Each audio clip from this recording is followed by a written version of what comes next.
Bonjour à tous. Bon, ça devait nous arriver un jour, c'est arrivé aujourd'hui. Pascal Brugner nous a fait savoir hier soir tard qu'il avait une extinction de voix et que donc il ne pouvait pas venir ce matin. Alors on s'est creusé la tête, on s'est dit qu'est-ce qu'on fait ?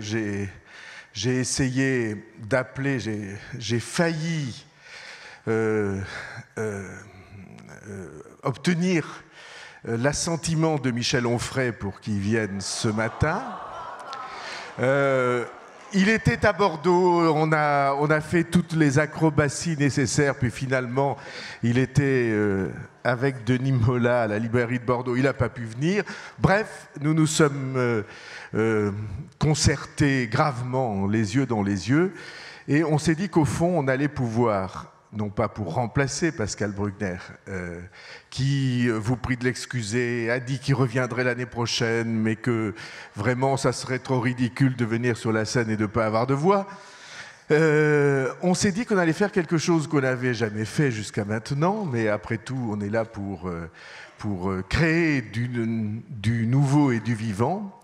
Nous allons prendre tous les intervenants disponibles qui étaient là hier et ce matin, ils vont venir sur la scène et on va ouvrir avec vous un débat sur l'enfance, chacun disant ce qu'il ressent et aussi, si vous le souhaitez, sur les événements que nous avons tous en tête. Parce que je suis persuadé, et nous en parlions ce matin avec Caroline Eliachev, je suis persuadé que les deux sujets, l'enfance et les horreurs dont nous avons à parler, ne sont pas complètement étrangers l'un à l'autre.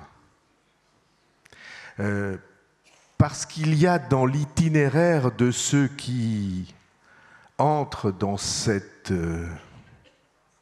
effroyable histoire, il y a probablement des éléments qui viennent de loin. Tout ça pour dire que, au fond, vous allez avoir la plus grande liberté de parole. On va rallumer la salle parce que vous êtes intervenants autant que ceux qui seront sur la scène. Et nous allons faire ensemble débat, réflexion et dialogue. Et comme chacun d'entre eux n'aura qu'une partie du temps de parole, il va ramasser sa pensée et son expérience, et ça sera, j'en suis sûr, très intéressant et très profitable. En tout cas, c'est ce que nous avons trouvé de mieux pour répondre à l'absence de Pascal Brugner que vous étiez venu voir. Peut-être ça sera aussi plus intéressant qu'on ne pouvait l'imaginer. Alors j'appelle maintenant, ils vont entrer.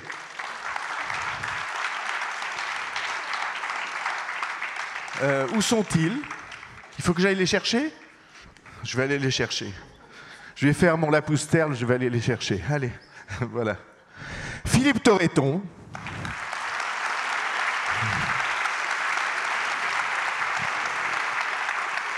Je signale, pour ceux qui n'ont pas pu y assister et qui trouveront sur Internet, que nous venons de passer avec Elsa Boublil une heure vraiment extraordinairement émouvante et, si je pouvais faire un néologisme, je dirais élevante, qui nous a élevés. Et donc c'était très beau. Philippe Torreton, donc. Caroline Eliachev, dont tout le monde sait qu'elle est psychanalyste. Et Paul Constant, de l'Académie Goncourt, prix Goncourt, et paloise. Marc Bellit, qui est, comme vous savez, comment on peut dire, entrepreneur culturel du Parvis, et Jean-François Kahn.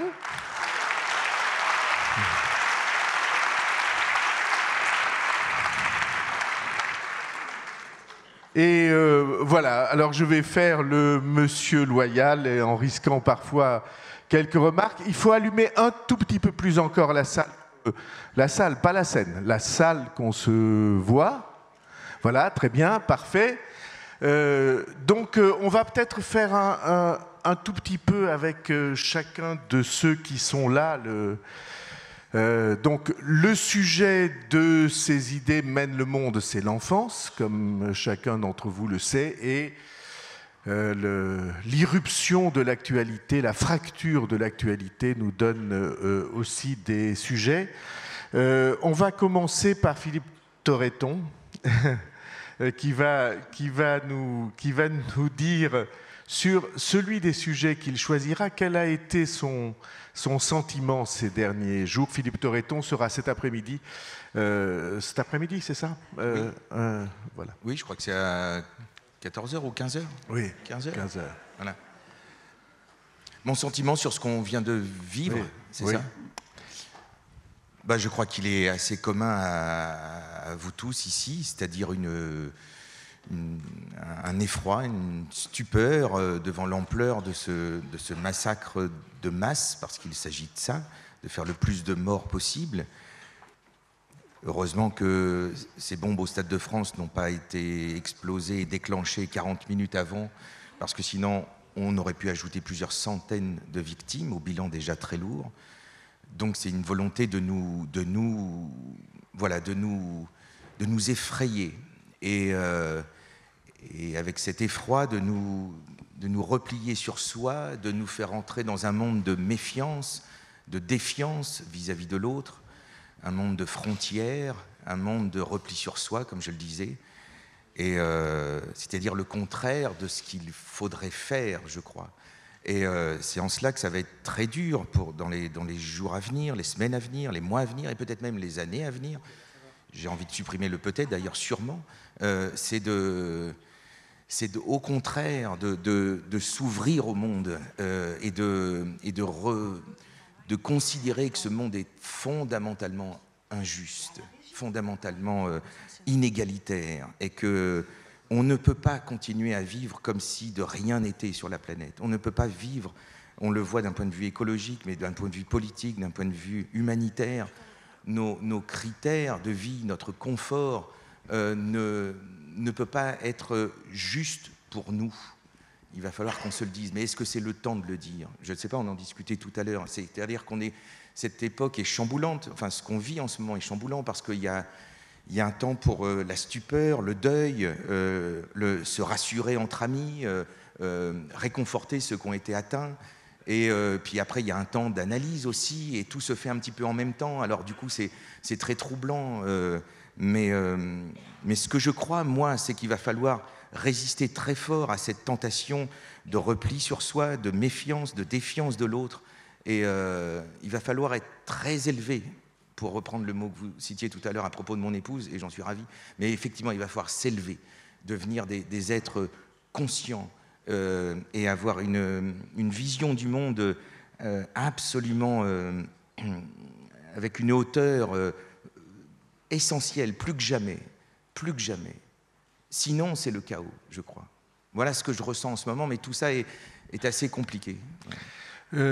Caroline Eliachev, nous discutions ce matin, on est arrivé tôt, avant même que la plupart de nos amis nous rejoignent, on prenait un café ensemble et on se faisait ensemble cette réflexion sur la trace, ou en tout cas ce que l'enfance de ces hommes, peut-être femmes, a pu entraîner dans leur vie ensuite. Alors, je veux dire, pour que ça soit clair pour tout le monde, que moi, je n'appartiens pas du tout à ceux qui cherchent des excuses. Je pense que notre société est en effet difficile et injuste. Je pense qu'il est vrai que l'éducation ne marche pas comme elle devrait. Je pense qu'il est vrai qu'il y a du chômage. Je pense qu'il est vrai qu'il y a des familles déchirées. Pour autant, ça n'est pas une excuse, ça n'est pas une explication. Je considère que de tout temps, il y a eu des difficultés à vivre et elles n'ont pas toujours entraîné des horreurs. Cependant, il y a la vie, le cheminement, l'itinéraire de ceux qui sont devenus agents d'effroi comme ça, et il n'est pas interdit de penser, je pense même qu'il doit être probable que leur enfance et jouer un rôle dans leur destruction ou construction. Oui, effectivement, ils sont... Ces jeunes gens, ces jeunes Français ont été éduqués en France. Et le moment où moi-même je me suis posé la question, c'est en parlant avec une de mes amies proches, psychanalyste, grande psychanalyste, qui a perdu sa fille, son beau-fils et 4 de ses amis qui ont été abattus devant un restaurant. Et elle me disait au téléphone, qu'est-ce qui leur est arrivé à ces personnes qui les ont tués dans leur enfance. Et je dois dire que, nous, on se pose la question là comme ça, mais elle qui a été touchée tellement directement et tellement atrocement, voilà, ça m'a énormément touchée qu'elle dise ça. Et puis, jeudi matin, j'étais à France Culture, et il y avait quelqu'un que j'apprécie beaucoup, qui est Alice Zéniter. Et Alice Zéniter disait, voilà, moi je suis d'origine algérienne, comme certains de ces jeunes gens qui sont d'origine maghrébine.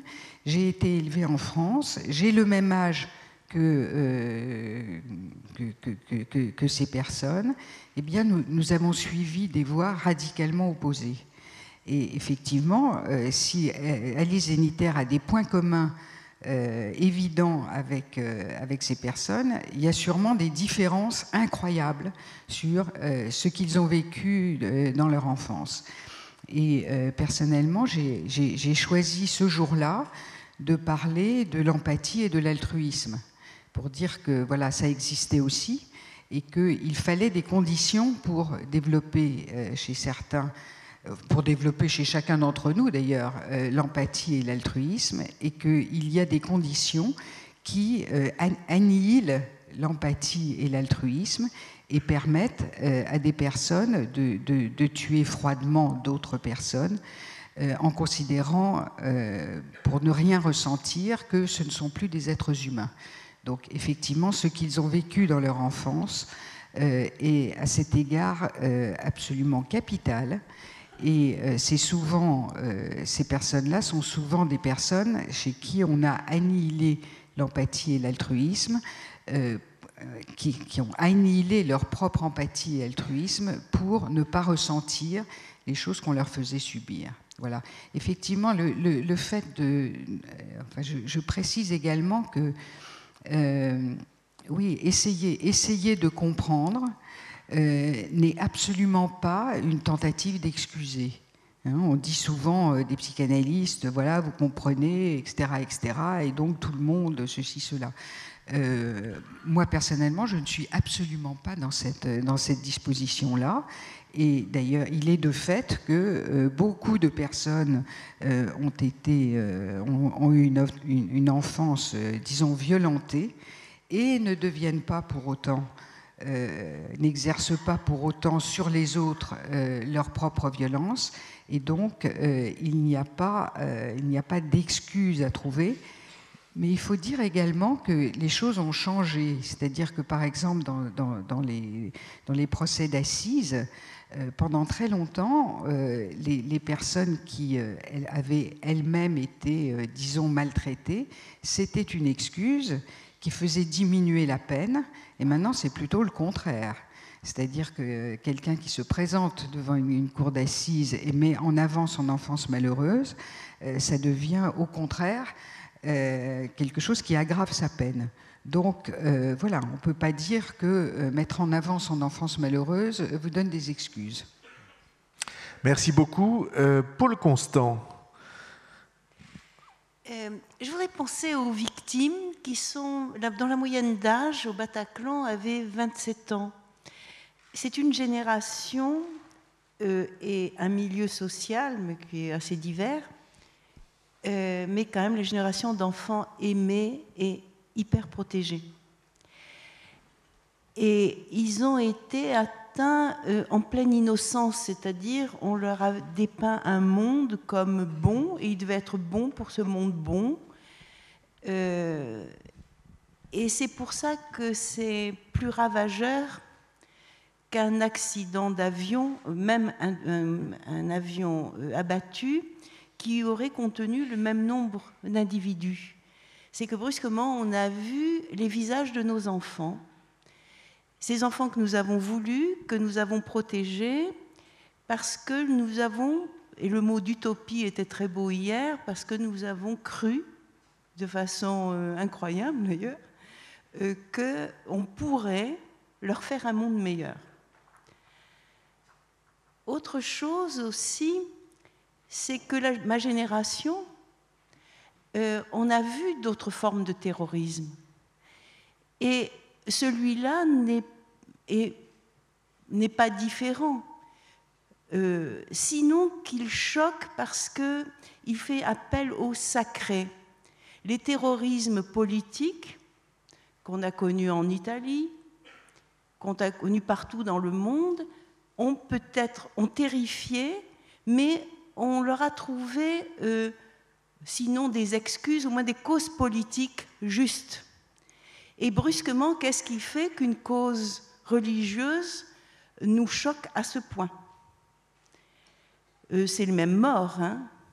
C'est les mêmes guet-apens, ce sont les mêmes corps, ce sont les mêmes douleurs dans les familles. Et puis, troisième point, je reviens de Tunisie où le Goncourt s'est réuni au musée du Bardo, au milieu des impacts de balles de Kalachnikov que vous avez vus dans les différents restaurants et qui font comme des fleurs de glace dans les vitrines. Et la Tunisie était comme frappée de stupeur. Et frappée de stupeur, moins peut-être par l'attentat du Bardo que par l'attentat de Sousse, où un jeune homme, bien sous tout rapport, beau gosse, ingénieur ou en école d'ingénieur, a systématiquement tué qui il voulait et achevé qui il voulait, demandant aux Tunisiens de sortir du champ du fusil.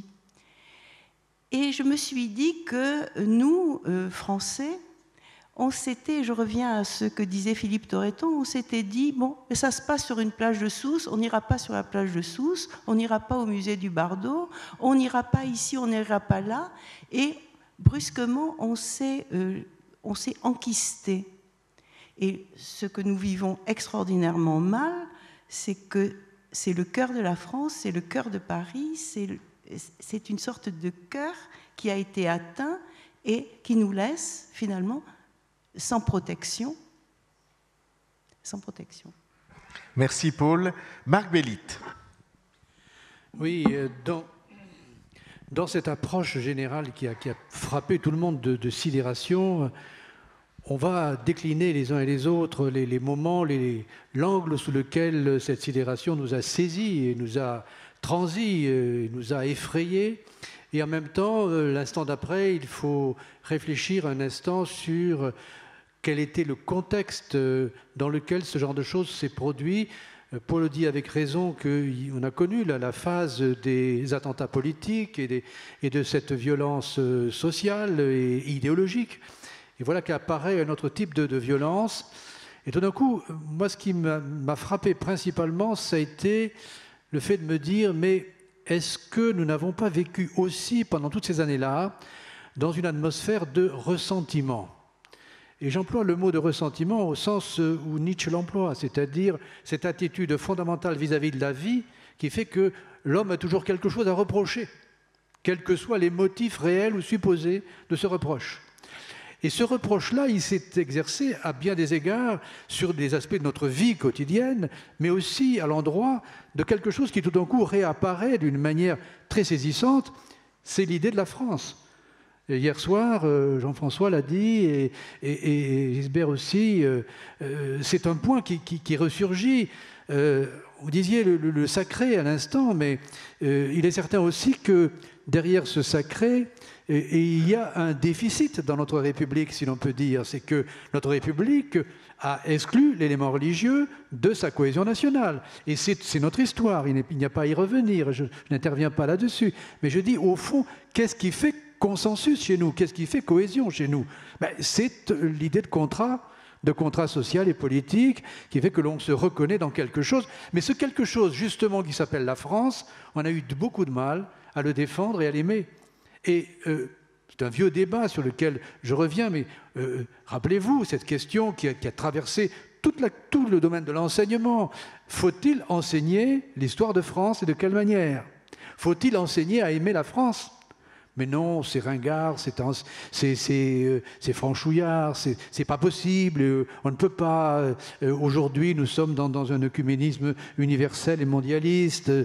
Bon, mais il se trouve que ce qui tient la cohésion des humains, c'est le fait d'avoir quelque chose de proche dans lequel ils puissent se reconnaître.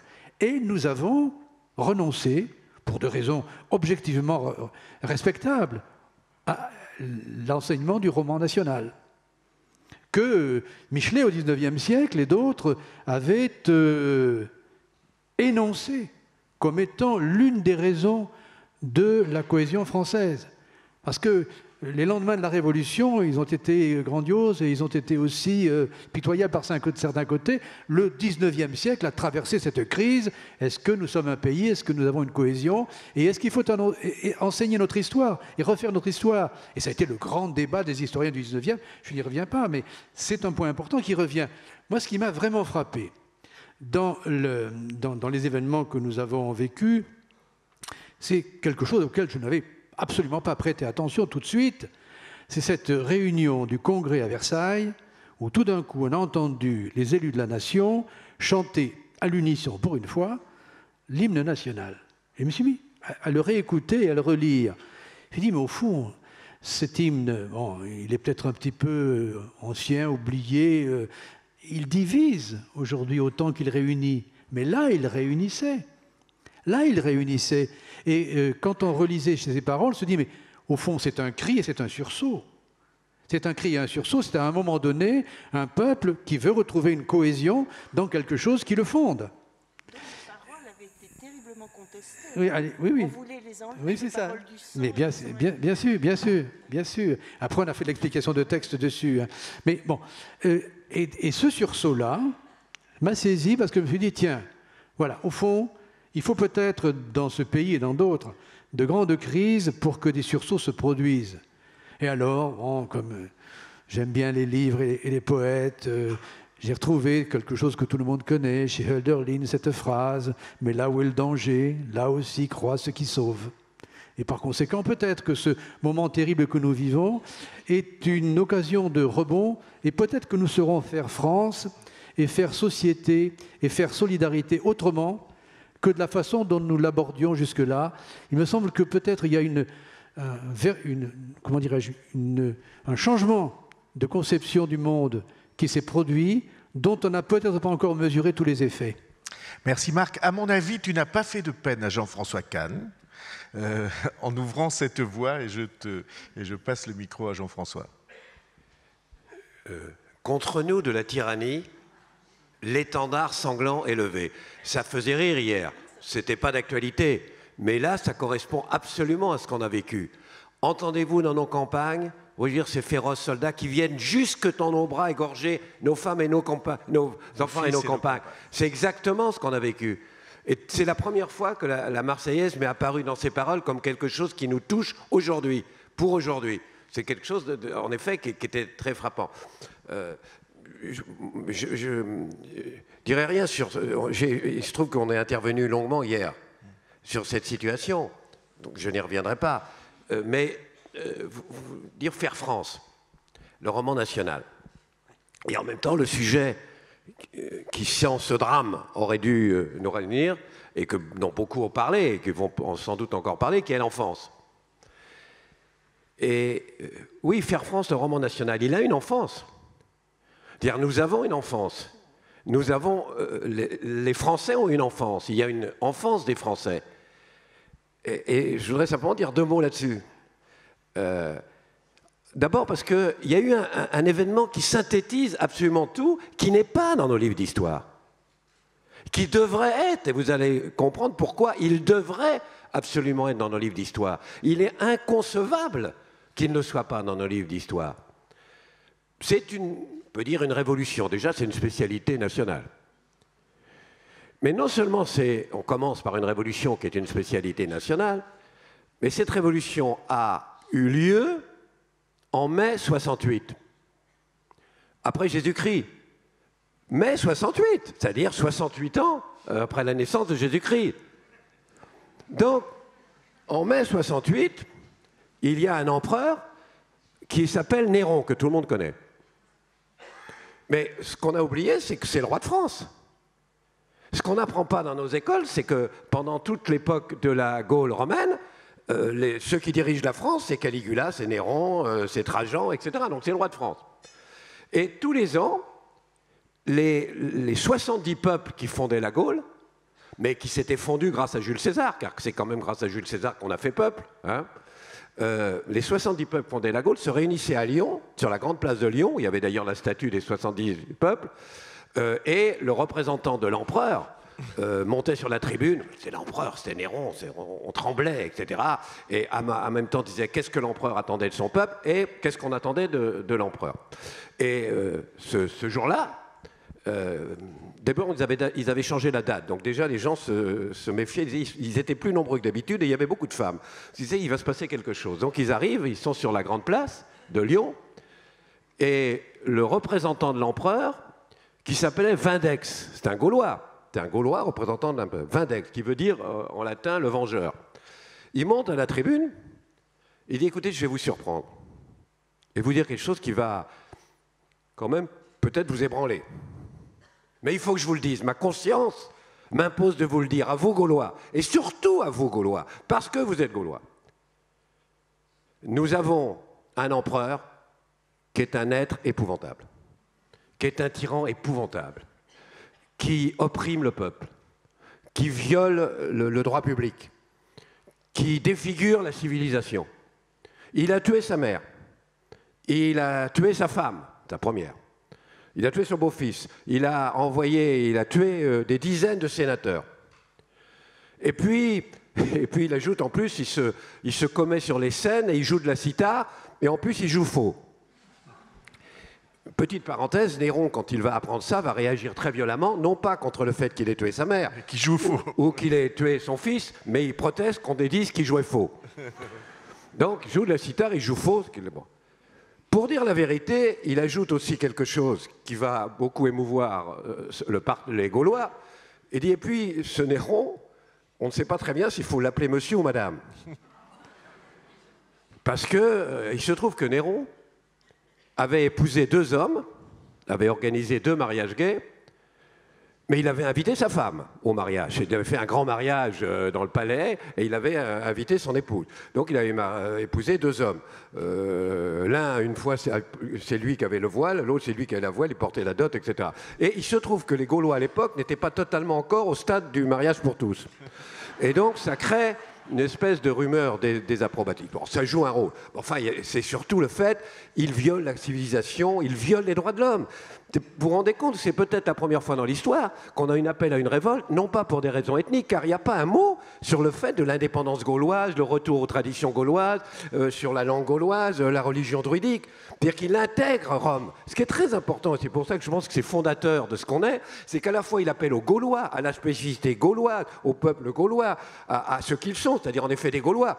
Entre nous, il s'adresse aux Marseillais, il s'adresse aux gens de Pau, il s'adresse aux gens de Nice qui n'ont jamais vu, si j'ose m'exprimer ainsi, la queue d'un Gaulois, c'est-à-dire d'un Celte, mais qui sont devenus culturellement Gaulois, même si en effet ils ne sont pas d'origine celte. Ils se sont fondus dans ce qu'ils... Et ils s'appellent à ça, à cette ethnicité, à cette spécificité gauloise, mais à la fois, il intègre complètement l'apport de Rome, c'est-à-dire le Sénat, la démocratie, la civilisation, tout ce qu'ils ont apporté. Et il leur dit, c'est nous, Gaulois, qui devons défendre ça, qui devons porter ça, que cet empereur est en train de piétiner, est en train de galvauder. Et le peuple se soulève, c'est-à-dire à son appel, il y a 30 000 Gaulois qui s'engagent, qui forment une armée et qui vont affronter les troupes de Néron. Bon, ils vont être battus parce que l'armée romaine à l'époque, c'est une machine terrible, d'une efficacité terrible, donc ils vont être battus. Lui, quand il voit ça, il arrive sur le champ de bataille, il voit tous ses compagnons morts, il se suicide sur le champ de bataille, il croit qu'il a perdu, il croit que c'est foutu, et il a gagné, mais il n'en sait rien. C'est-à-dire qu'en vérité, ça a semé des graines, et l'Espagne va se révolter, le Portugal va se révolter, l'ensemble de l'Empire va se révolter, et à l'appel de cette révolte gauloise, ils vont renverser Néron. Et je trouve que c'est extraordinaire, parce que, un, c'est la spécificité gauloise, deux, c'est l'intégration de la culture romaine, et de l'apport de la démocratie. C'est une des premières révoltes pour les droits de l'homme et pour la civilisation, et en plus ça se déroule en mai 68. Donc pour toutes ces raisons-là, je trouve que c'est le symbole même de notre, ça marque notre enfance et le symbole de ce que nous sommes et de ce que nous avons retrouvé, comme vous l'avez dit très bien, quelque part en chantant la Marseillaise et en brandissant le drapeau tricolore. Bien. Maintenant...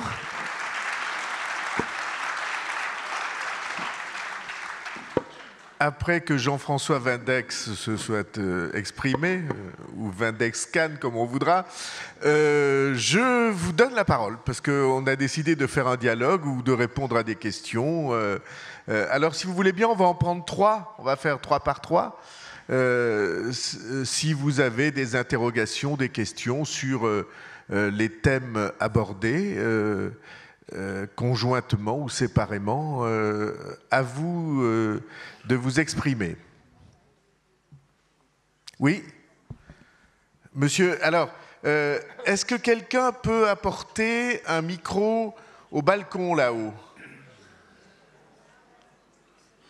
Je vous ai vu, monsieur, on va vous apporter un micro. Je vous vois aussi, mais en attendant, on a un micro en bas, oui. À vous. Merci beaucoup. C'est tout à la fois un témoignage et puis une question. J'ai la chance, dans ma vie professionnelle, de diriger une structure dans laquelle travaillent de nombreuses personnes qui ont les âges que vous avez évoqués, c'est-à-dire entre 25 et 35 ans. Et on a eu assisté à cet effroyable télescopage, si je puis dire, entre les gens qui travaillent dans cette structure, qui sont d'ailleurs d'origines différentes, qui viennent d'Afrique, qui viennent également d'Europe, et l'événement auquel ils étaient confrontés. Et c'est vrai que ça a été, enfin c'est, je pense, un véritable traumatisme. Et par rapport à ce traumatisme-là, je dois dire qu'on est assez démunis pour le moment. On sent que ces gens ont envie de parler.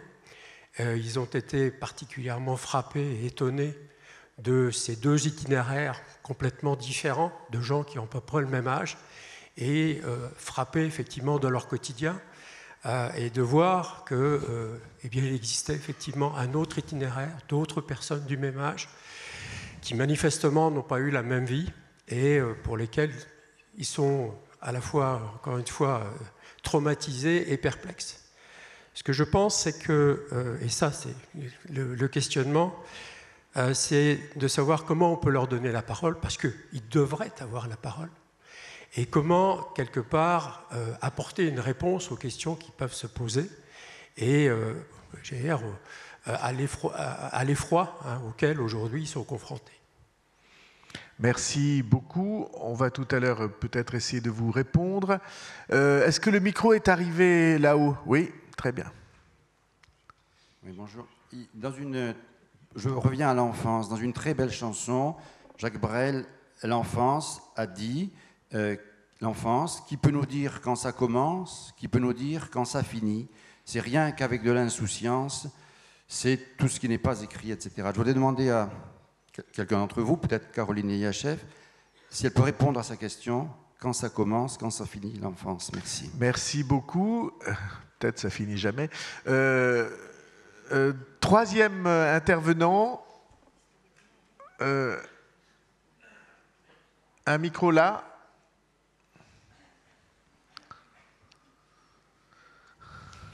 Merci. J'aurais aimé, c'est peut-être une évidence pour beaucoup de gens dans cette salle, attirer votre attention sur une émission que j'ai entendue hier sur France Culture à 13h30 qui s'appelle « Les pieds sur terre ». Je n'écoute pas forcément toujours cette émission, mais hier, elle m'a particulièrement interpellée car le sujet était le recrutement des jeunes djihadistes. Et quand Madame Eliachev, effectivement, a évoqué l'impact que pouvait avoir une enfance sur un déclenchement de ce type. Je vous engage tous à écouter en replay cette émission, ce témoignage. Ça dure 30 minutes. Il y a 2 témoignages, 2 jeunes filles, très jeunes. Ça commençait à 13 ans. Une des jeunes filles a évoqué le fait que son père buvait et que les parents ne s'entendaient pas. Mais c'était une jeune fille qui avait cette difficulté. Et elle a trouvé sur Internet, enfin, tout ça, beaucoup d'entre nous le savent, elle a trouvé sur Internet un accueil qui s'est avéré être, là c'est moi qui parle, de type sectaire. C'est-à-dire qu'on a créé un cocon remplaçant la famille, une famille omniprésente. Et alors qu'elle est là, elle était interviewée dans le cadre d'un service qui est un service de désembrigadement. Donc elle avait retrouvé elle a décrypté beaucoup de choses. Elle était apparemment tirée d'affaire. Elle nous expliquait, elle racontait le stade de violence qu'elle avait atteint. Enfin, elle s'en est sortie, ainsi que sa compagne interrogée, parce que les parents ont signalé qu'elle était sujette, qu'elle était soumise à cette pression. Mais ce cocon, alors qu'elle est sortie d'affaires, ce cocon lui manque toujours. Et là, je pense qu'effectivement, la famille me paraît avoir un rôle tellement important que ce serait dommage qu'on n'évoque pas, dans le cadre des événements qui nous préoccupent, qu'on n'évoque pas plus longuement ce sujet-là. Merci madame. Alors, 3 questions, on va les traiter. Au fond, les 2 questions, la première et la dernière, la 3e, sont liées. C'est-à-dire, qu'est-ce qu'on peut leur dire? Comment on peut aborder cette question avec les jeunes garçons et filles ou les jeunes adultes qui sont démunis, comme beaucoup d'entre nous le sont? Qu'est-ce qu'on peut dire? Et 2e question, au moment où l'embrigadement menace, qu'est-ce qu'on peut faire? Alors, les 2 questions sont adressées en premier lieu à Caroline Eliachev. De toute façon, les questions s'adressent toujours aux psychanalystes. Donc, les réponses, on n'est pas sûr. Mais les questions, oui. Alors, première chose par rapport au fait que les gens soient secoués, stressés,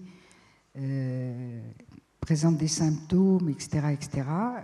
Je crois que la première chose, c'est de ne pas psychiatriser. Les réactions qu'ont les gens, et ils réagissent, sont des réactions normales. S'ils ne réagissaient pas, c'est ça plutôt qui serait anormal.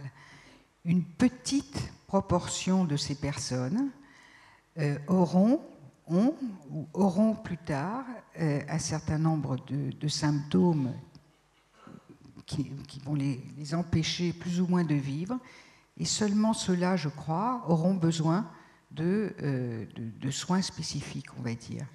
Mais au moment des événements, tout de suite après, les cellules d'urgence médico-psychologiques sont en fait des substituts, quand elles existent, à la solidarité, à l'amitié, à l'entourage dont doivent bénéficier, d'une part, ceux qui sont personnellement touchés, et également ceux qui sont touchés par les événements qui arrivent, mais pas directement. Donc je crois vraiment que la première chose est de dépsychiatriser cette prise en charge, qui est la prise en charge de chacun d'entre nous pour tous ceux qui nous entourent. Est-ce qu'il y a des réponses à apporter ? Écoutez, ça serait tout à fait prétentieux d'apporter des réponses. Je crois que ce qui est le plus intéressant, c'est de réfléchir ensemble et de se questionner ensemble. Les réponses ne sont pas univoques, il n'y a pas à imposer, il n'y a pas la bonne réponse, il y a toutes sortes de questions et probablement toutes sortes de réponses. Et je dirais que comme dans une démarche analytique, c'est plutôt la démarche est plus intéressante que là où on aboutit. Voilà, alors on parlait de voilà, il n'y a plus d'idéal, il n'y a plus de sacré, il n'y a plus ceci, il n'y a plus cela. On peut se demander par rapport à ces jeunes, et eux-mêmes se le demandent, est-ce à la génération d'avant, à nous, à leurs parents, de leur apporter tout ça, ou n'est-ce pas à eux de le créer, de le recréer, et nous, de les écouter et de leur apporter ce que nous avons à leur apporter. Monsieur posait la question du début et de la fin de l'enfance. Le début, début, la fin de l'enfance, la question de qu'est-ce qu'on peut faire et dire et créer lorsque un adolescent, une adolescente se trouve en situation de fragilité telle qu'elle l'expose à des recrutements, et à des recrutements sectaires, à des recrutements intégristes ou djihadistes, et on sait bien que ce sont des périodes très fragiles. Alors là, je ne suis pas franchement spécialiste de la question, d'abord parce que ces questions, nous nous les posons récemment, et qu'un certain nombre de personnes y travaillent, en particulier dans les universités. Hein. Les universitaires se sont mis ensemble avec les praticiens, etc., pour essayer de trouver des réponses. Moi, j'ai envie de vous dire qu'on est déjà trop tard. Avant, je sais vous répondre sur ce qu'il faudrait faire.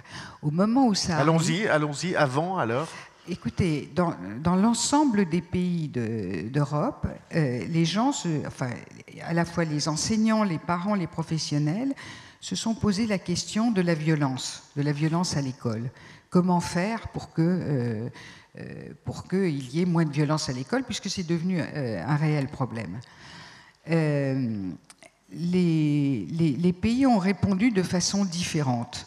L'Angleterre d'une certaine façon, l'Allemagne d'une certaine façon, et la France encore d'une autre façon. Je dois dire qu'ayant regardé un petit peu ce qui se passait, je trouve que ce qu'on a essayé de mettre en place en France, en particulier Serge Tisseron dans les maternelles, est quelque chose d'absolument remarquable. J'espère que ça sera étendu à tout le monde. Et lui montre que à la maternelle c'est 3-6 ans, ça lui paraît la meilleure période pour traiter de cette question, parce que la violence y est déjà présente, et il a inventé quelque chose qui est une sorte de jeu, qui est que tous les enseignants peuvent pratiquer avec leurs élèves après avoir eu une formation assez brève, en précisant bien que ce n'est pas thérapeutique, il ne s'agit pas de soigner les enfants, il s'agit de les faire jouer, le jeu étant un médium, le médium qu'il faut utiliser pour les enfants, et en leur faisant prendre successivement, donc c'est un jeu de rôle, et on leur fait prendre successivement le rôle de l'agresseur, de la victime et du redresseur de tort. Et chaque enfant qui accepte de participer à ce jeu, s'il choisit un rôle, généralement celui où il se sent bien, il s'engage en même temps à jouer les autres rôles. Ça a des effets absolument extraordinaires sur la façon, ça permet aux enfants de ne pas se fixer sur un rôle, hein, l'agresseur, la victime, le redresseur de tort, de connaître un petit peu qu'est-ce qu'on ressent quand on est dans un autre rôle. Et donc, voilà des techniques, en quelque sorte, de prévention de la violence. Alors ensuite, évidemment, on peut continuer. Et le fait que ça soit un jeu est très important, car il n'est absolument pas question que les enfants viennent raconter dans la classe ce qu'ils subissent à la maison. Parce que ce qui est intéressant de voir avec la question, par exemple, de l'empathie, c'est que, en principe, on est tous un petit peu doués d'empathie, mais que les parents sont capables déjà de se tabasser entre eux, et ils sont également capables de tabasser leurs enfants ou d'exercer des pressions insupportables. Donc on voit bien que cette question de l'empathie, elle est extrêmement ambivalente, hein, et qu'un bourreau peut tuer sans aucun état d'âme et fondre en larmes quand il voit ses enfants pleurer. Donc l'empathie est à géométrie variable, et donc traiter de l'empathie, essayer de la développer, voilà, c'est une entreprise qu'il faut commencer jeune, et il faut savoir que ce n'est pas la chose du monde la mieux partagée pour tout le monde. Et quand commence et quand s'achève, si elle s'achève, l'enfance? Écoutez, quand elle commence, on voit à peu près. Hein. En réfléchissant à cette question, justement, pour venir ici, je me disais, on se dit jamais, on se réveille pas le matin en se disant je suis adulte ou je suis enfant. Hein, c'est quelque chose qui vous est renvoyé.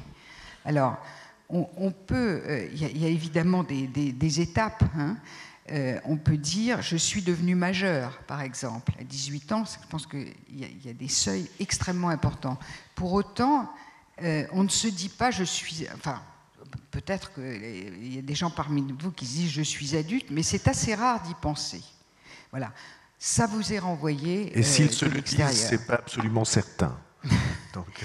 Et sur la question de l'enfance, je veux dire que quand vous voyez un nourrisson et un enfant de 3 ans, quand vous voyez le chemin parcouru entre entre le jour de la naissance et 3 ans, c'est inouï ce qui se passe. C'est absolument inouï. Vous voyez un être déjà de communication entièrement dépendant. À 3 ans, vous voyez une personne qui parle, qui marche, qui fait de façon autonome, bien que toujours dépendant, un certain nombre de choses. Donc vous voyez cette transformation incroyable, alors qu'on est toujours dans l'enfance. Je pense qu'il y a plus de différence entre un nourrisson et un enfant de 3 ans qu'entre un enfant de 10 ans et un enfant de 15 ans. Et donc, on avance, et je crois qu'avec l'enfance, il ne faut pas dire des banalités du genre on reste toujours un enfant ou des choses comme ça. On n'y pense pas tous les matins. Ça se fait. Ça se fait. Et ça se fait plus ou moins bien, mais... Paul Constance est saisi du micro. Oui. Avec des intentions. Attention. L'enfance, le début, monsieur, et la fin de l'enfance, ça varie selon les moments de l'histoire et ça varie selon le pays où on se trouve.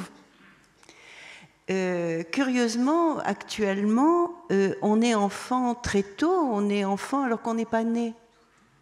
On est enfant dans le ventre de sa mère, on a déjà un prénom, on a déjà les parents à l'échographie. On a déjà un sexe. L'enfant, et avant même la naissance, l'enfant est là. Et on sait que c'est les générations de nos enfants, nous les gardons enfants le plus longtemps possible, et on va devant des adultes. Une femme de 30 ans chez Balzac, elle n'a plus le droit à charmer qui que ce soit. Mais la jeune femme de 30 ans qui danse au Bataclan, c'est la fille, c'est l'enfant. On a tué des enfants. Donc, ce qu'il faut savoir aussi, c'est que, par exemple, encore jusqu'au... le 18e, c'est la grande frontière, si vous voulez, de la reconnaissance de l'enfant. Le 18e, c'est quand les mères se mettent à la fois à pleurer sur leur enfant et leur donnent à téter. C'est le lait et les larmes qui accompagnent ce petit bébé tout nu que l'on se met à aimer au 18e. Mais un siècle plus tôt, ce bébé tout nu est franchement dégoûtant. Et au 17e siècle, on a autant horreur du bébé que nos sociétés ont horreur de ces vieillards actuellement. C'est-à-dire on écarte le bébé, quand on peut l'écarter, on l'écarte, on le donne à des mains étrangères, on le fait nourrir ailleurs, on le met en nourrice loin, et on ne le récupère que lorsqu'il est un petit homme ou une petite femme, à 7 ans, habillé en homme ou en femme. Mais quand on est roi dès sa naissance. Donc vous voyez que que c'est une notion, l'éternelle enfance, c'est une notion un petit peu romantique. Et puis aussi, la sexualité joue un grand rôle. Nos sociétés qui ont décidé que la pédophilie était le crime majeur, ça a été décrété depuis une vingtaine d'années. ont décidé que, à la façon d'ailleurs américaine, que la sexualité devait être vécue pour être vécue, devait être vécue par des enfants entre eux et le plus tard possible. Mais qu'est-ce qu'on dit des sexualités des petites filles de 12 ans, des sexualités totalement avouées, consenties d'autres petites filles de 13 ans? Il y a eu des romans cette année qui nous ont raconté ça. Et qui pourrait paraître scandaleux alors que c'est la vérité d'existence de biographie de petites filles désirantes. Et je pense qu'il ne faut pas traiter de l'enfance à partir, j'allais dire, de la nôtre. Voilà. Philippe Torreton. Non, ça m'inspire plein de choses. Jacques Brel disait qu'il nous a fallu bien du courage pour ne pas devenir adulte, aussi pour reprendre les citations de Brel. Mais je ne suis pas certain qu'il faille chercher à catégoriser nos étapes. Il se trouve que ça nous rassure beaucoup. On fait pareil avec l'histoire de France et du monde. On catégorise, il y a le Moyen-Âge, il y a ça, il y a la Renaissance, après plutôt, etc. etc. Et on s'aperçoit que tout n'est pas si net que ça. Et je crois que le parcours de vie, c'est pareil. C'est pareil, il n'y a pas une vertu à devenir adulte. 7 ans, ce n'est pas l'âge de raison. On n'a pas forcément raison à ne raisonner que par rapport à l'enfance. Mais on n'a pas non plus raison de vouloir étanchéifier le monde de l'enfance et le monde des adultes, avec ce no man's land qui serait l'adolescence. Et non, on est tous un peu tout le temps, je crois, et qu'il faut se développer comme ça et faire résonner ce qui vibre en nous à des moments. Moi, j'ai la chance de faire un métier où je dis à mes enfants, ce soir, je vais jouer. Voilà. J'aime bien dire ça. Et je crois que c'est ça qu'il faut avoir en tête, c'est d'être capable de raisonner comme un enfant, de raisonner comme un adulte, en fonction des circonstances, en fonction de nos désirs, de nos pulsions aussi. Et je crois qu'on gagnerait beaucoup de temps et beaucoup moins de stress. Et j'ai envie de dire, même on gagnerait du temps entre hommes et femmes. On n'arrête pas de savoir ce qu'est une femme, ce qu'est un homme. Je crois qu'on est les deux. Et je crois qu'on gagnerait du temps à être les deux et à s'imaginer les deux. Et laisser la biologie faire nos différences. Ça y est, c'est fait, c'est marqué. Voilà, les corps sont différents. Et donc, du coup, il doit y avoir quelque chose dans le fonctionnement qui est différent. Mais qu'est-ce qu'on gagnerait comme temps à se considérer semblables? Voilà, les garçons peuvent être très fins et les filles très lourdes. J'en connais. Et l'inverse est vrai. Et arrêtons, considérons-nous semblables. Là, en ce moment, on a peur ensemble. On a peur des mêmes choses. On est dans le chagrin, pareil, le même. Il n'y a pas un chagrin de femme, il n'y a pas un chagrin d'homme, il n'y a pas un chagrin d'enfant et un chagrin d'adulte. On est effrayés pareil. On entend une sirène et tout à l'heure, pendant que mon épouse parlait, il y a eu une plosive comme ça dans le micro. Il y a eu un sursaut général. Voilà, on est comme ça. Et ça, c'est pas de l'enfance, c'est pas de l'adulte. Et je pense qu'il y a une grande vertu, moi je crois, à ne pas essayer de mettre des frontières. Je reviens à ce que je disais tout à l'heure, mais voilà, y compris dans nos vies, y compris dans nos cheminements. L'enfant a le droit de citer à 53 ans. Et l'adulte a le droit d'être vu dans un enfant de 6 ans. Il y a des réflexions d'enfance. Cette petite fille qui disait, une journaliste de France Inter, après ce qu'on a vécu, je me sens un peu moins vivante. C'est incroyable comme phrase. Elle est en maternelle, cette fille. En primaire, pardon. Voilà, donc elle doit avoir 5, 6, 7 ans. C'est pas une phrase magnifique, ça? C'est pas une phrase qu'un homme politique aurait pu dire, ça?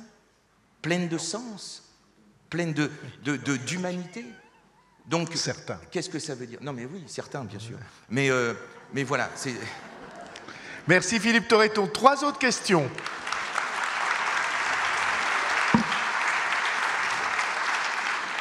Alors, je vois... On va prendre 2 bras levés...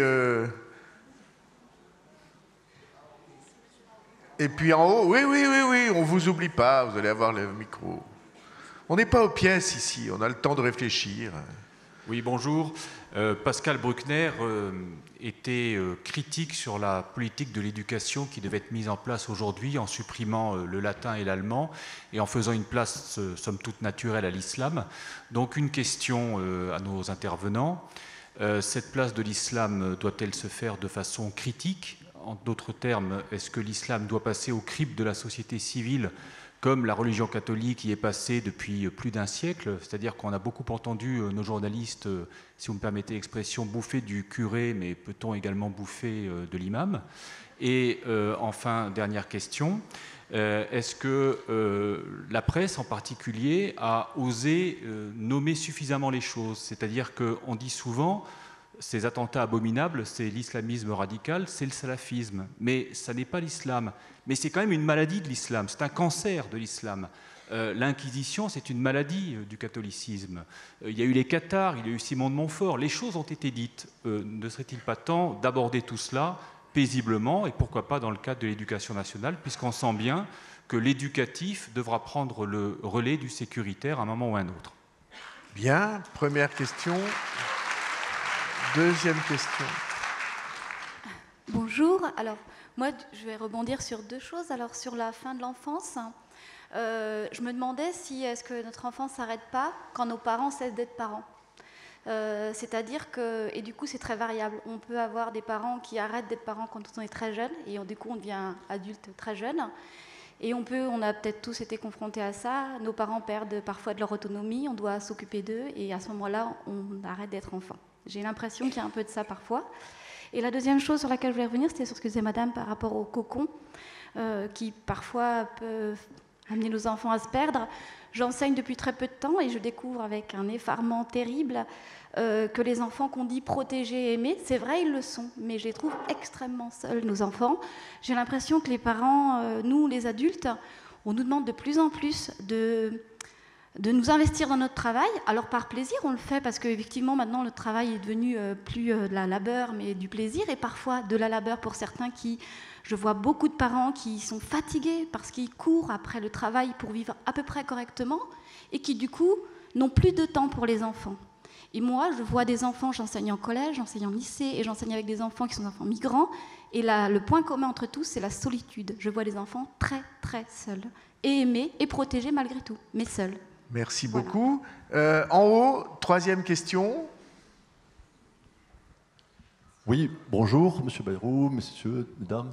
Bravo d'abord d'avoir réalisé ce débat, qui est vraiment essentiel par rapport à aujourd'hui.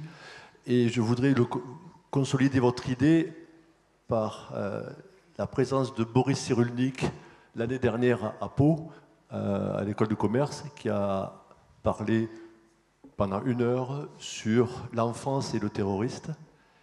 Il y a un livre excellent là-dessus qu'il a écrit, qui s'appelle « Autobiographie d'un épouvantail », où il montre qu'il a interrogé énormément de terroristes et il a essayé d'analyser assez profondément l'origine, leur vécu. Et je vous recommande, pour ceux que ça intéresse, de lire ce livre « Autobiographie d'un épouvantail », qui fait le lien tout à fait entre l'enfance et le terrorisme. Et à la fin de la conférence, je lui dis « Mais qu'est-ce qu'il faut faire ?» Parce qu'il n'avait pas apporté de solution, il avait juste évoqué les faits. Et il a réfléchi, en fait, il faudrait refaire le village. Pourquoi? Parce que dans un village, l'enfant rencontre de multiples personnes et avec des personnes qui n'ont pas les mêmes idées. Alors qu'aujourd'hui, ça rejoint la question précédente, l'enfant se retrouve seul et a souvent un adulte qui ont tous la même idée.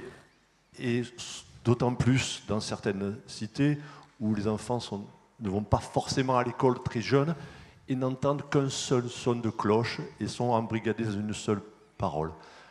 Et il a dit, il faut retrouver le village, parce que dans le village, il y a plusieurs avis, et on peut faire son être beaucoup plus fort.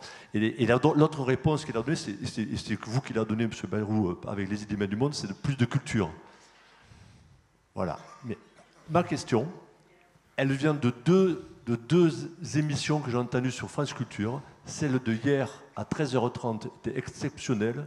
Le cheminement d'une enfant qui passe d'une enfant, c'était une fille qui n'était pas violente à l'école, c'était une fille de 13-14 ans, et qui était prête à la fin de son conditionnement à prendre une ceinture de dynamite et de se faire exploser au milieu d'autres jeunes en France. Elle a dit, je sais pas, c'était très clair.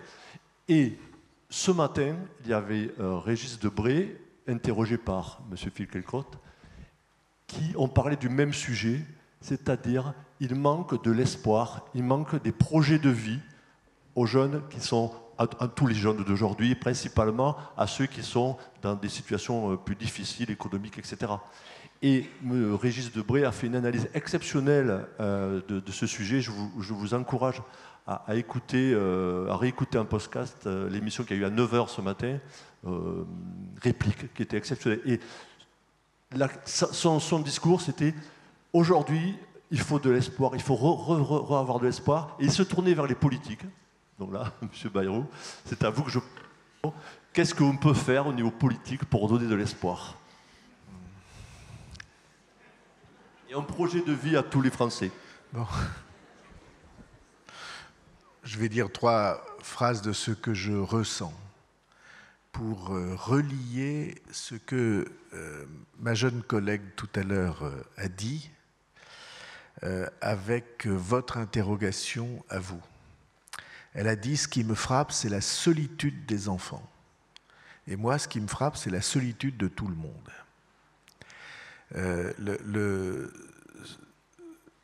La question sociale, la pauvreté, les difficultés à vivre, elle est surmultipliée par le fait qu'on est tout seul et la société s'organise pour qu'on le demeure. Je vais prendre un exemple très bête. On est en train de préparer à Pau une expérience. Elle est un peu audacieuse, alors j'en parle pas encore, elle sort de la norme. Je me suis souvent fait la réflexion suivante.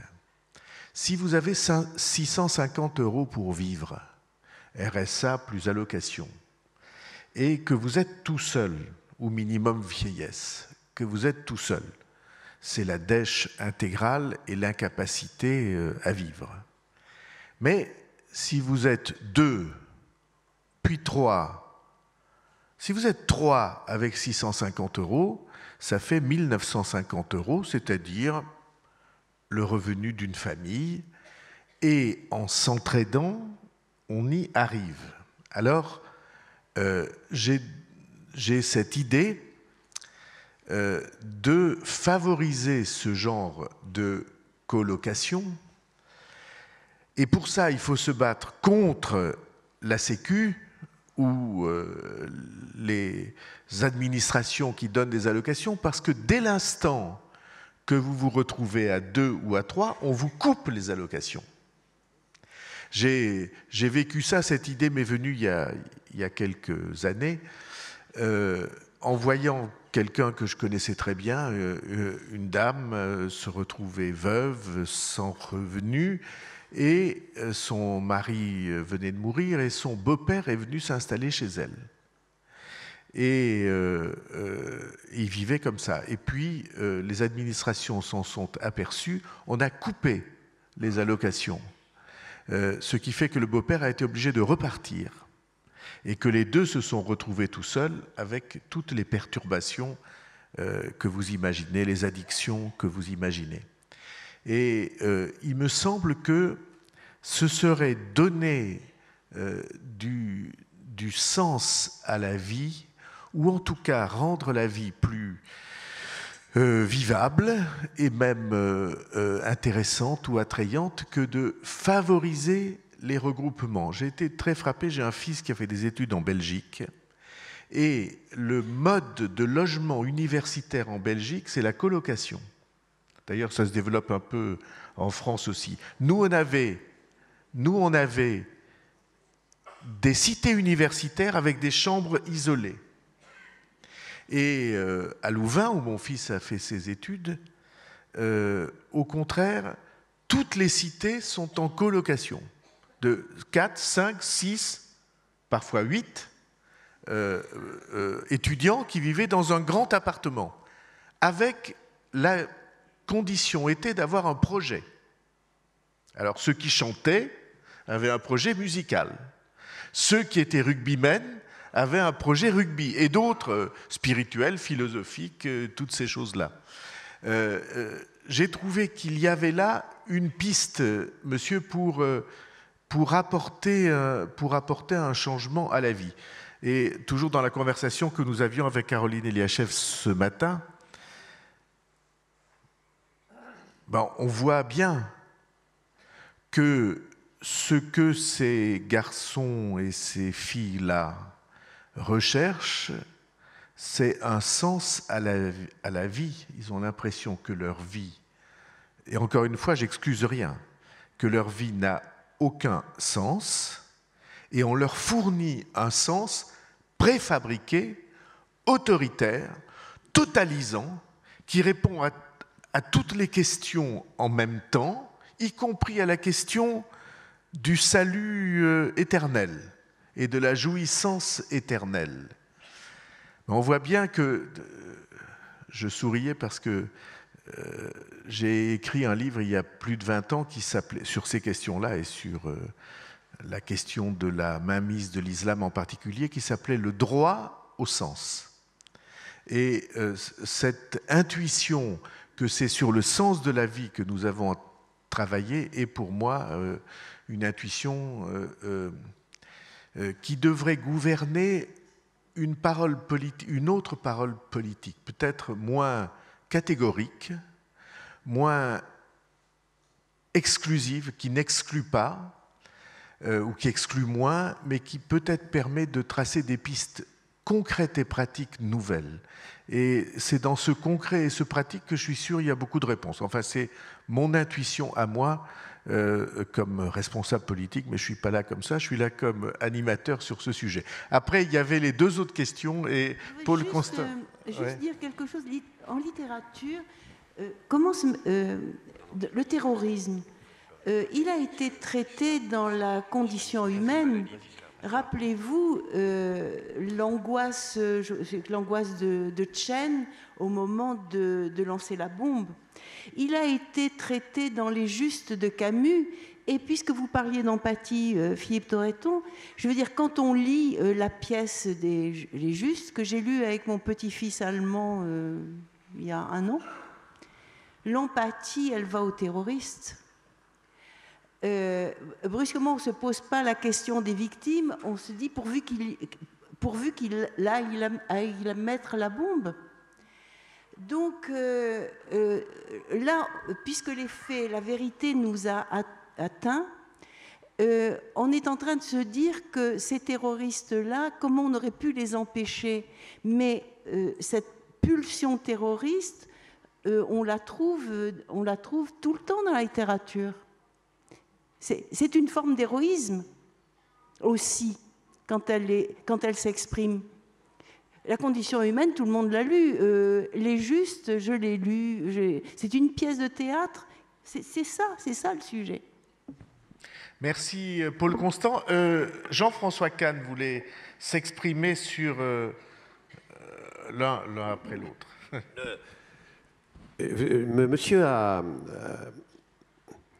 dit que poser la question sur l'islam, évidemment, il n'y a rien de plus idiot, mais on l'a dit hier, que la phrase le terrorisme, l'islamisme, ça n'a rien à voir avec l'islam. Ça a à voir avec l'islam, comme vous l'avez dit, au même titre que l'Inquisition a à voir avec le catholicisme, par exemple, ou que le fanatisme de colons israéliens a à voir avec le judaïsme, etc., etc. Que le stalinisme a à voir avec le communisme, même si c'en est une dérive. Mais est-ce que ça veut dire, est-ce qu'on peut dire que c'est une maladie? Il y a une pièce de théâtre qu'on apprenait dans le temps, quand on apprenait la littérature, peut-être que certains d'entre eux l'ont lu, de Corneille, qui s'appelle Polyeucte. Et Polyeucte, c'est un héros. Non seulement c'est un héros, mais c'est même un saint. Il était béatifié. Est-ce que vous vous souvenez ce qu'il a fait, Polyeucte, pour qu'on l'ait béatifié et qu'il soit un saint et un héros de Corneille. Il a fait ce que Daesh a fait à Palmyre. C'est-à-dire, il allait dans les temples des non-croyants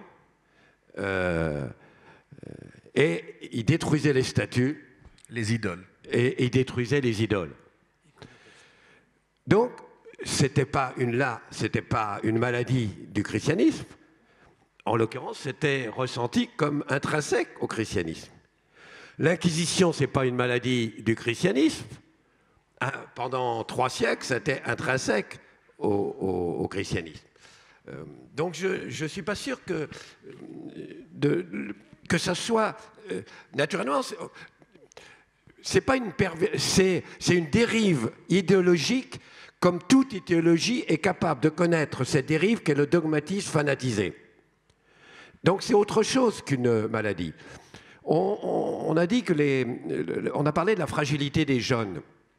Il y a incontestablement, et je ne suis pas spécialiste de cela, mais on doit analyser dans certains cas ce qu'une certaine fragilité personnelle a pu provoquer, cette dérive. Mais ce n'est pas la fragilité qui tue, c'est le dépassement de la fragilité. C'est-à-dire que si vous leur dites qu'ils sont fragiles, ils ne comprendront rien, ils se croient très forts. Ils tuent parce qu'ils s'imaginent très forts. Autrement dit, c'est pas la fragilité ne tue pas. Ce qui tue, c'est ce qu'on a trouvé pour dépasser sa fragilité. C'est-à-dire, entre autres, ce fanatisme dogmatisé qui vous donne l'impression que qu'il y a une conviction, une certitude, une vérité, d'où le danger d'ailleurs de vérité révélée, d'où le danger je détiens la vérité, d'où le danger il y a un livre unique qui dit tout. Et moi j'ai accès à ce livre et ce livre unique et je suis fort. Je suis fort parce que je possède cette vérité. Mais c'est quand je crois que je suis fort parce que je possède cette vérité que je peux, que peut-être éventuellement, parce qu'en effet j'ai été fragile, mais c'est parce que je l'ai dépassé en me croyant fort que je peux devenir un assassin et un tueur. On dit de ces jeunes, d'ailleurs certains terroristes peuvent ne pas être jeunes d'ailleurs, on dit qu'ils sont barbares, on les appelle les barbares. Il y a quelque chose d'ambigu dans ce mot de barbare. Est-ce que c'est eux qui sont barbares ou c'est l'idéologie qu'ils servent qui est barbare et qui barbarise? Il y avait les SS qui ont fait le crime d'Oradour. Barbare, le crime est barbare, c'est des barbares. Et puis, on s'est aperçu que parmi ces SS qui ont fait le crime d'Oradour, effrayant, on arrive dans un village, on tue tout le monde, et on brûle dans une église femmes et enfants. Que parmi ces SS qui ont fait Oradour, il y a des Alsaciens, des malgré nous Alsaciens. Et on les amnistie en 48 ou 40, je ne sais plus, ou en 50. C'est plus des barbares. Tout à coup, c'est plus des barbares. Mais en même temps, on avait quelque part raison. C'est-à-dire que ce n'est pas des barbares. C'est l'idéologie qui les rend barbares. C'est l'idéologie qui barbarise. Et toute idéologie qui est ce fanatique, ce dogmatisme fanatisé, peut rendre tout le monde barbare. Il n'y a pas un barbare en soi. S'il ne rencontre pas cette espèce de mécanisme infernal, terrible, assassin, qui le barbarise, il n'est pas en soi un barbare. Au moment de la Saint-Barthélemy, des chrétiens, des gens tout à fait respectables en tant que chrétiens, vont se précipiter sur l'autre, qui est d'ailleurs chrétien aussi, mais avec une petite différence sur la Vierge, et ils vont en tuer 5000. Ils vont en tuer 5000. Vous avez des gens qui sont communistes et qui sont capables d'être héroïques en d'autres temps, et qui veulent commettre sous le stalinisme des crimes épouvantables. À partir du moment où ils sont les instruments d'un dogmatisme fanatique, on va tuer quand même 5000 Polonais comme ça à Katyn. Les Polonais, paf, tac, tac, 5000. Bon. Et je crois que ça demande une réflexion, c'est-à-dire, je crois qu'il y a quelque chose de réducteur dans l'idée l'être, l'individu est barbare. Je ne sais pas si ça existe, et c'est vous qui pouvez répondre à ça, je ne sais pas si ça existe un individu intrinsèquement barbare. Mais je sais que ça existe, des dérives, des idéologisations fanatisantes d'une idéologie et d'une philosophie qui peut rendre absolument n'importe qui barbare. C'est pourquoi le débat des idées et le combat des idées pour la tolérance, pour l'écoute, est un combat absolument fondamental et fait partie de notre lutte contre le terrorisme. Merci Jean-François.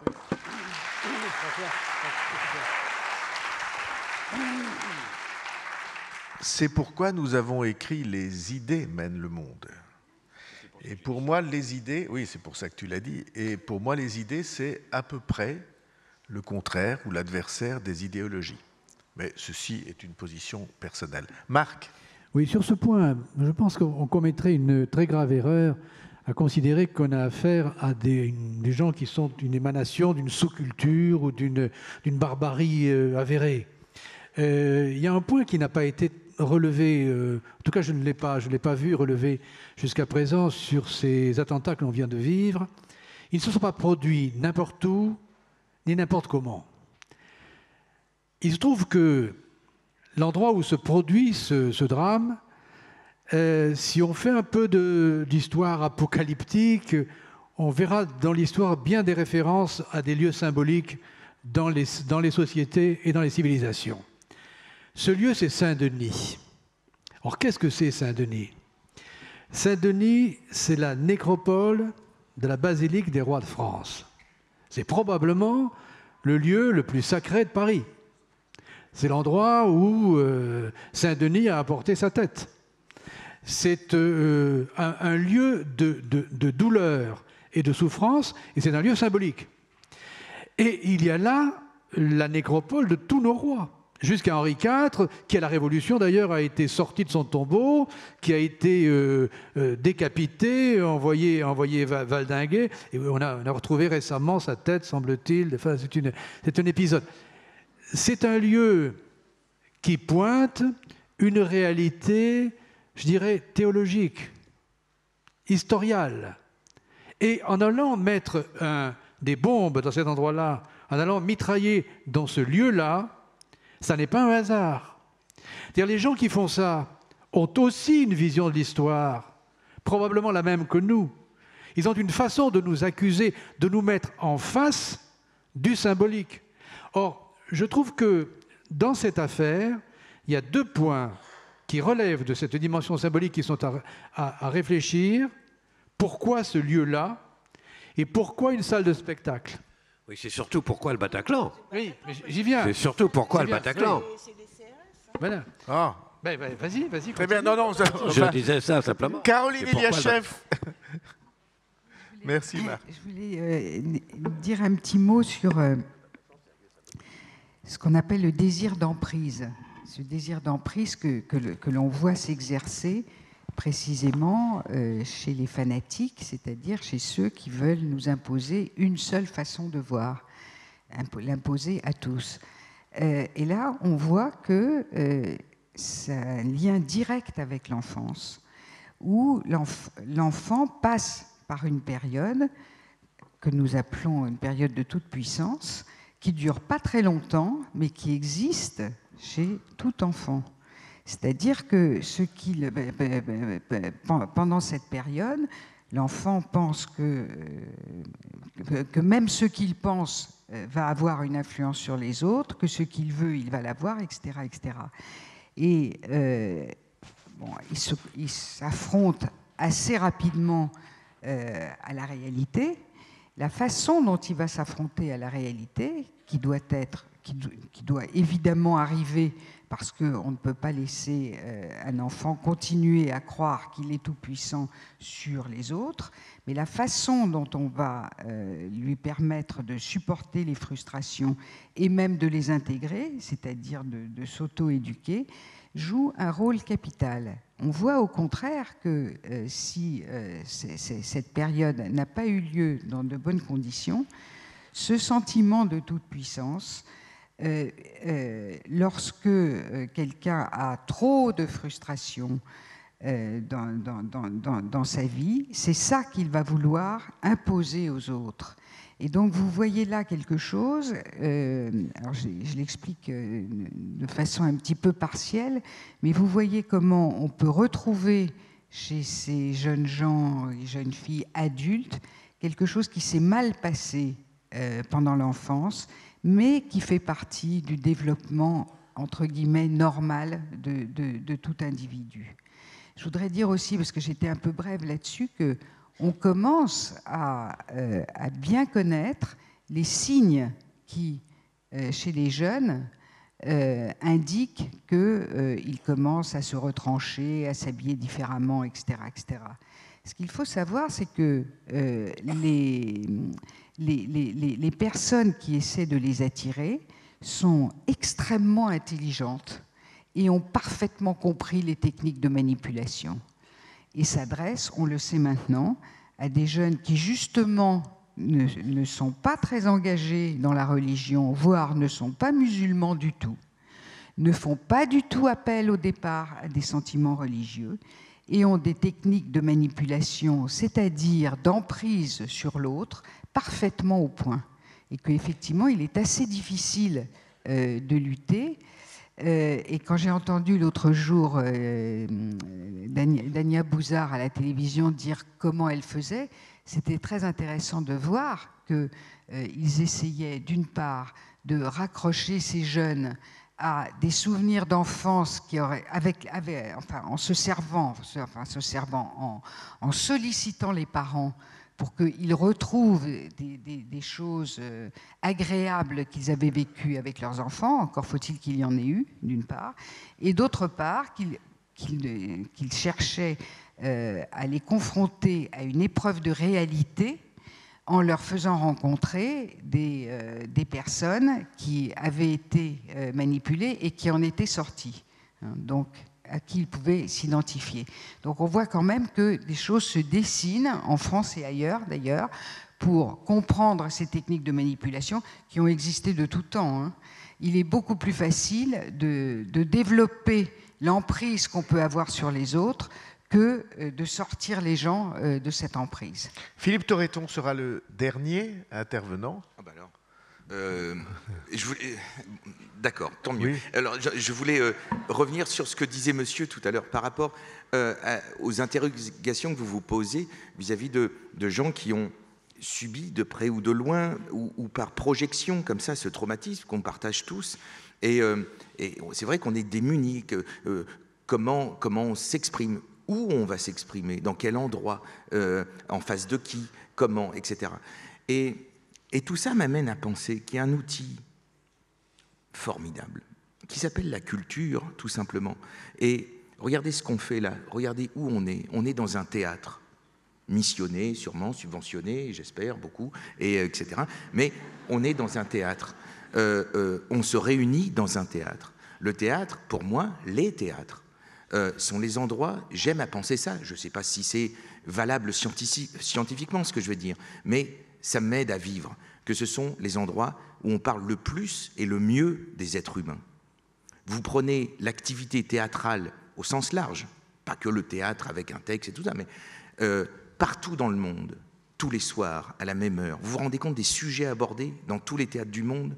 On prend un instant T comme ça, et je pense que l'humanité est interrogée chaque soir dans les lieux de spectacle, chaque soir de nos vies.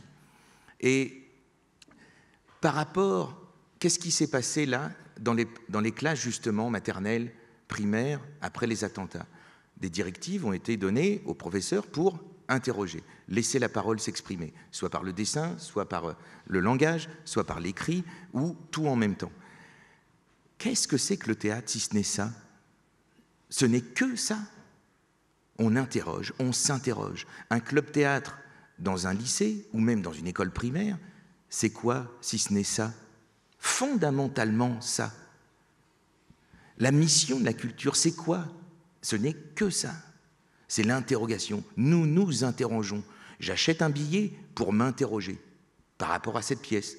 M'interroger de façon comique, dramatique ou autre, mais je viens m'interroger.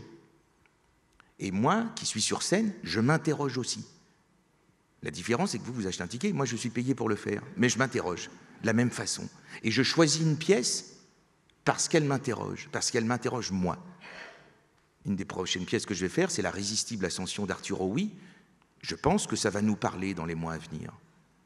Plus on se rapprochera de 2017. Je pense que ça, on a à voir avec ça. On a à s'interroger avec ça. Je m'interroge. Et voilà, on va se servir du texte de Brecht pour essayer de comprendre ça. Et ainsi de suite. Et on peut le faire de façon légère, de façon lourde, de façon ce qu'on veut.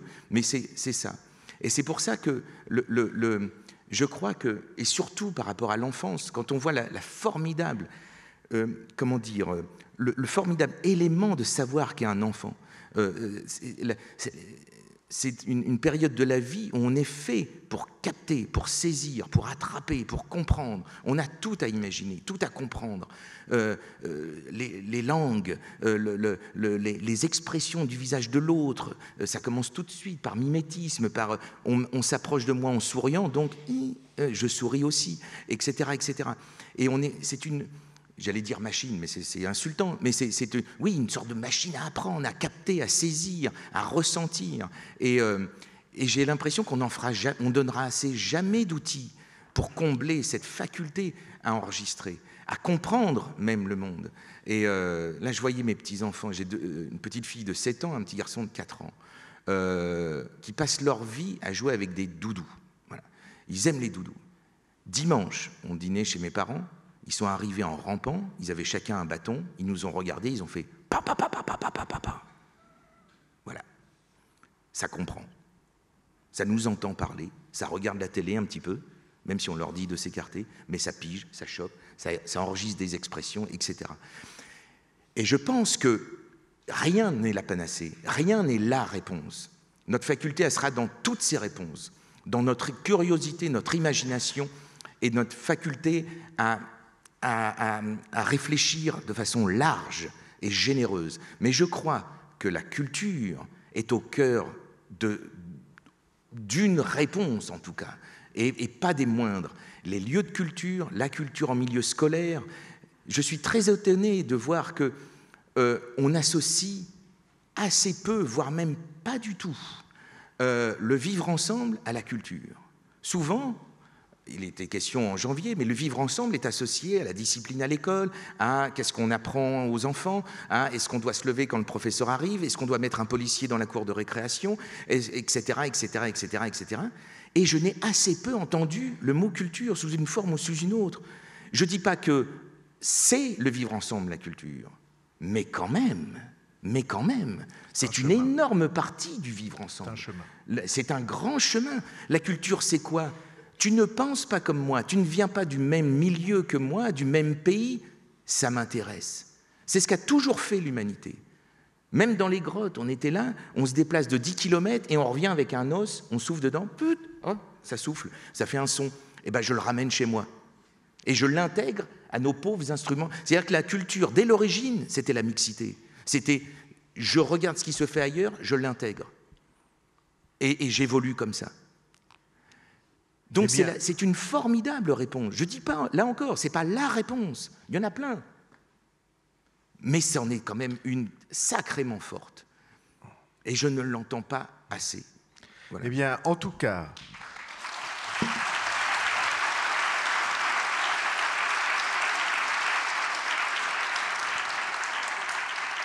En l'absence obligée de Pascal Bruckner, nous avons, à mon avis, assez bien illustré ce qu'est le propos des idées mènent le monde.